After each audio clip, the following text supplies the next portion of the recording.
My girlfriend won't stop comparing herself to an old friends with benefits of mine, and now it feels like a self-fulfilling prophecy that I'll leave her because she thinks she's not good enough. Posted by you/Keem_throwaway21. My girlfriend, Melissa, 26F, and I, 26M, have been dating for a little less than 2 years.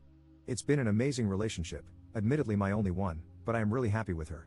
We are both in PhD programs at the same university, where we met, but in different STEM fields. We've been considering moving in together, getting pets, and overall, I'd say our relationship is pretty serious. She has even mentioned getting married before. I can definitely see a future with her, but it's still a bit early for me. Right now, I'd like to focus on my research and securing a future that can support both of us. She took that kind of harshly, but I just wasn't ready to commit to something like that yet.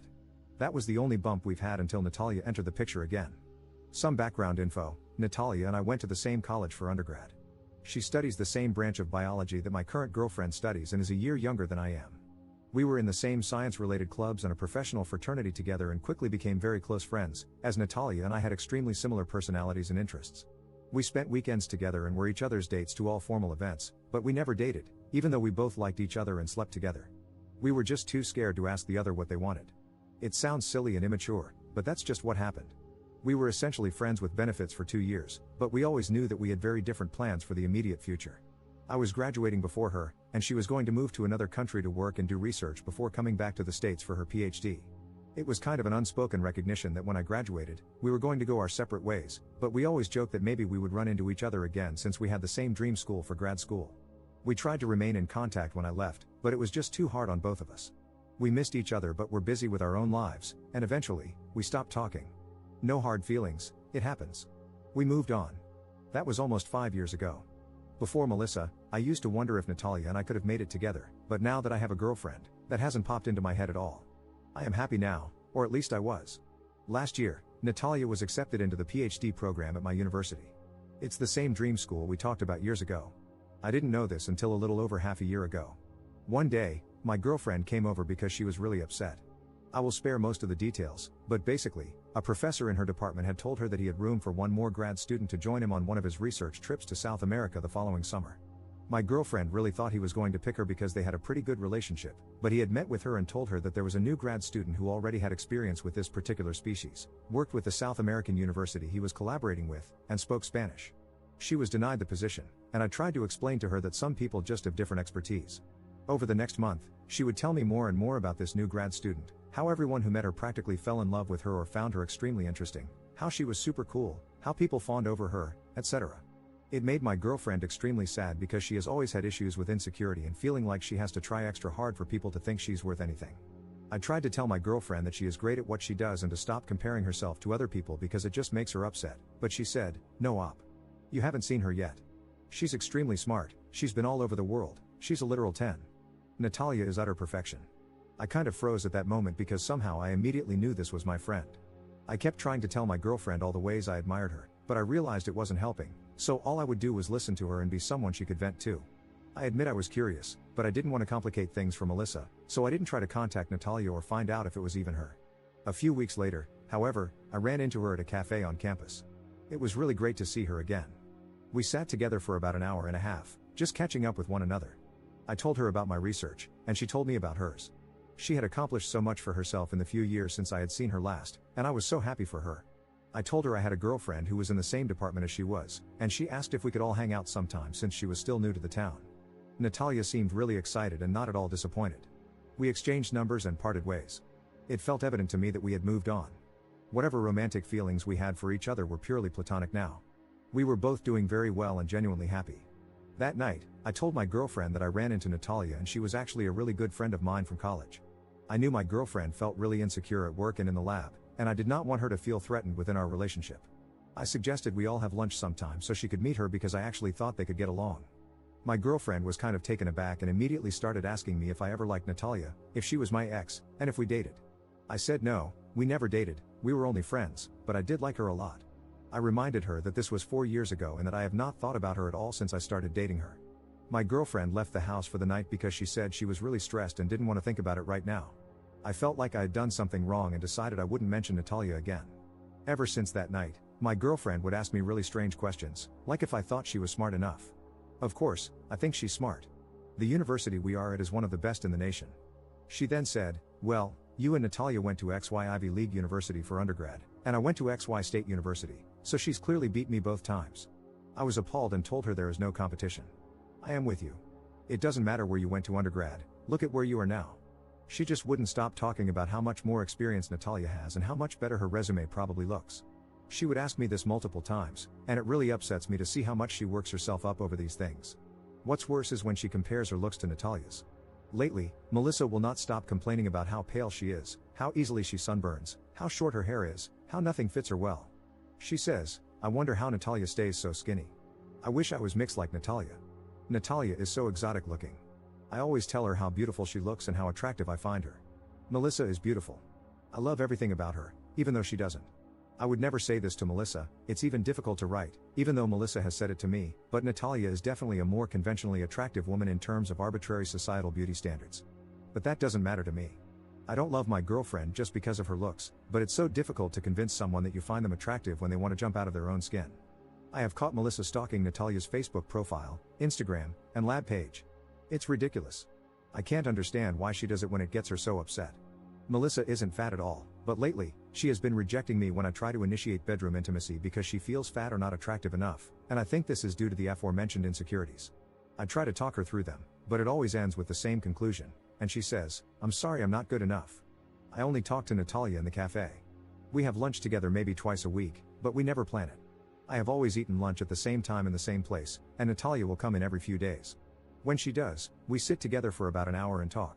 Occasionally, she will text me before lunch, asking if I'm there or planning on going there, and that's the only time we text or talk outside of the cafe. I feel like this is an appropriate amount of communication for two friends.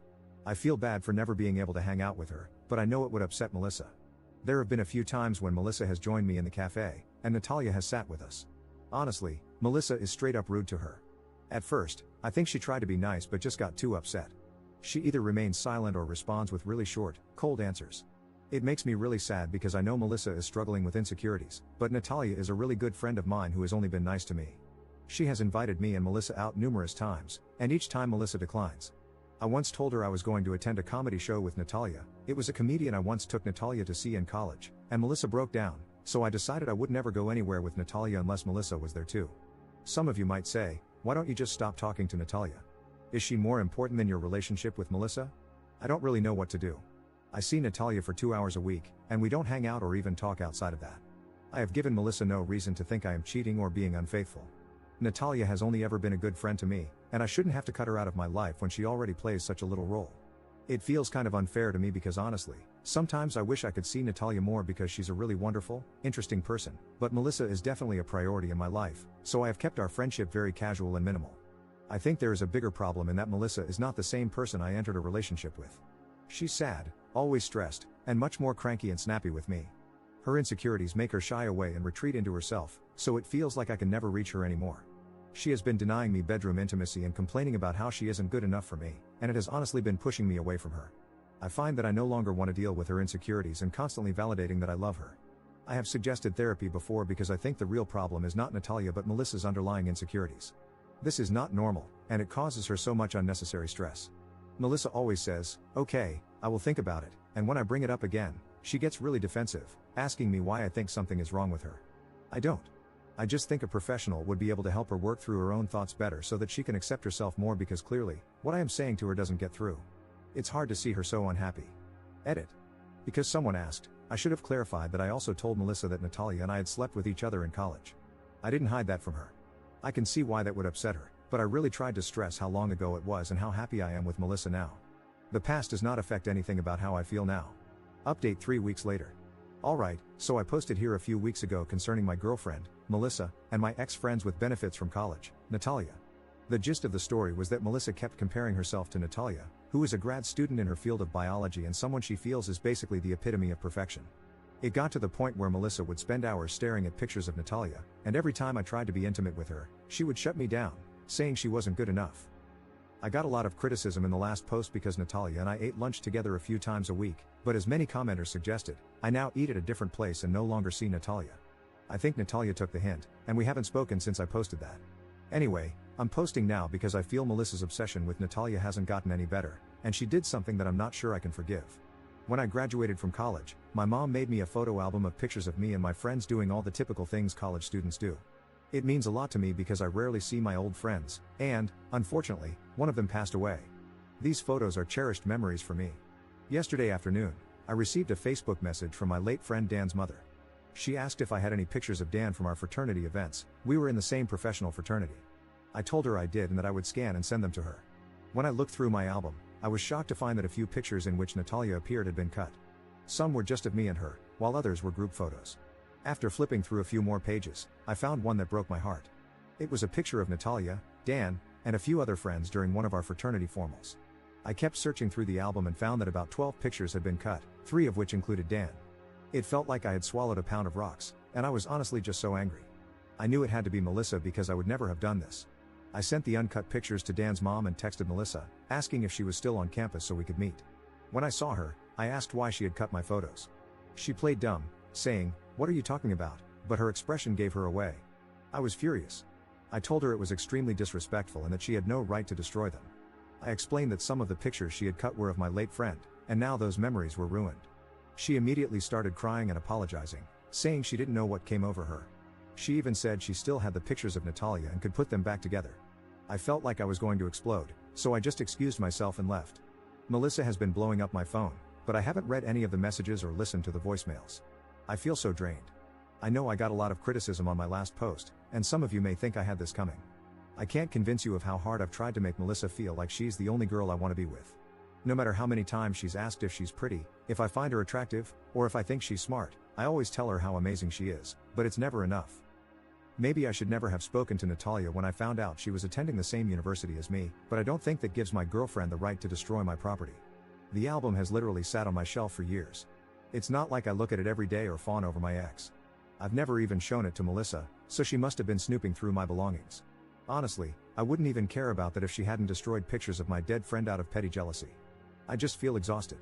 I feel like I'll never make Melissa happy. I could have done things differently, sure, but I feel like she never tried to work on her insecurities or build confidence in herself either. Second update 10 months later. Dang, I can't believe I remembered the password to this account, but here we are.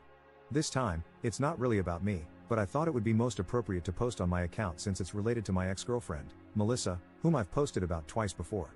Feel free to look through the history. My ex, Melissa, was very jealous of my old friends with benefits / her colleague Natalia. Her obsession was extremely unhealthy, and she did something to me that I considered unforgivable, which led to our breakup. That was 8 to 9 months ago, and since then, Natalia and I have rekindled our friendship. She knows why Melissa and I broke up and felt very guilty, but she was always a good friend to me, and I like having her in my life. I know I'll get a lot of flack for this and that people will say they saw it coming, but whatever. I'm not asking for judgment. What's done is done, and I thought we had all moved on. Last month, Natalia, a few friends, and I were out playing billiards. As I was giving Natalia and her roommate a ride home, her roommate said, "Anne, did you tell him about the thing?" Natalia responded no, and her roommate pressed her, but she stayed firm. I texted Natalia later to see what was going on, but she assured me it was nothing. This past week, her roommate called me and asked if we could meet up. She sat me down and said she thinks my ex-girlfriend is stalking Natalia. I was taken aback but not completely shocked by this accusation, given Melissa's past. She told me it started with obvious fake Facebook profiles sending friend requests and vile hate messages. Then, Natalia began receiving calls from random numbers claiming to be following up on Craigslist escort ads with her name, picture, and number. Her roommate knew about the picture situation and immediately suspected Melissa. That was a few months ago. Last month, Natalia and some friends were returning from the movies when a guy in Melissa's grad school cohort noticed a car parked along Natalia's street and said, "Hey, what's Melissa doing here?" This freaked Natalia out because she had seen that car parked there several nights a week for the past 3 months. This was the thing she didn't want to mention to me. This week, her growth chamber was contaminated. Apparently, someone let disease-carrying aphids into a few sections of the greenhouse, ruining a few of the grad students' crop/plant experiments. I'm not a biologist, so I don't know the details. It was a big deal for the grad students, who now need to restart their experiments, including Natalia. However, her principal investigator thought it was likely an undergrad who forgot that you're not supposed to enter the greenhouse after being in the aphid room. Her roommate, who is in the same department as Melissa and Natalia, suspects foul play on Melissa's part. Apparently, Melissa has been bad-mouthing Natalia ever since we broke up. Obviously, that's a very strong accusation with no concrete proof, so her roommate hasn't reported it to administration. Still, it's really scary to think Melissa might go to such lengths to hurt someone else. It sounds to me like Natalia is being stalked, but she doesn't want me to know. I brought it up with Natalia yesterday, and she confirmed what her roommate said. She dismissed the greenhouse incident, saying she doesn't want to believe someone has it out for her. She also thought it was unlikely because the risk would be so high. If it were done on purpose and the person were caught, they'd be expelled from the program without hesitation. She admitted to feeling like she's being followed and mentioned that she'll sometimes be at a grocery store or cafe and think she sees Melissa. She chalked it up to paranoia and believes her roommate is putting ideas in her head, but she said these feelings have become more frequent since we started hanging out again. I asked if she's spoken to Melissa or wanted me to say something, but she was adamant that I shouldn't. I feel like this is all my fault, and I keep screwing up. If I had left Natalia alone after breaking up with Melissa, this wouldn't be happening to her. I haven't spoken to Melissa since the breakup, only to return the items she left at my house, and I don't think talking to her now would help. I wouldn't doubt that Melissa is capable of stalking or sabotaging Natalia's work, given her history, but I haven't seen any of it firsthand. Is there something I can do before this gets worse? In my last few posts, many people said I handled things poorly, and I want to make sure I do something right for once. Should I stay out of it? Should I investigate? Please give me advice, not judgment. I'm really worried about my friend. Commenter. You do nothing. Natalia needs to start keeping a very detailed ledger of every incident where she suspects Melissa is harassing her. She needs to report to campus police that she has a stalker to create a paper trail. Ops response. Both she and her roommate are doing this just in case. Her roommate feels 100% sure that the greenhouse incident was Melissa's doing, but Natalia is waiting for more proof.